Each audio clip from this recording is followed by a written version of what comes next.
Қайырлы күн достар, каналыма қош келдіңіздер. Жер жаһанды өзінің қандық түсімен білдіріп жүретін біріміздің сүйікті, ал енді біріміздің ауызға алмайтын көкөністеріміздің бірі қызылшаның құпиясын бірге ашайық. Қызылша қандай ауруларды жазуға көмектеседі?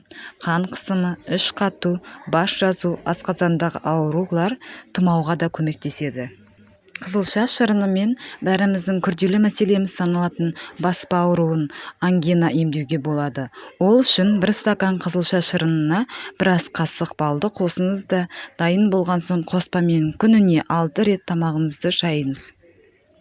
Сонымен қатар қызылша шырыны өт жолдары мен ішектерді тазартып, асқазанды да емдейді.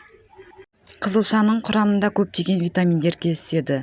Көмірсулар, жасұнық, калий, фосфор, магний, кальций, темір, мырыш дәрумендері көптеп кездеседі. Ал сіздер білесіздер ме, қызылшаны біз асқа пайдалану арқылы біздің сүйектеріміз бен де тістерімізге өте көп әсері зор.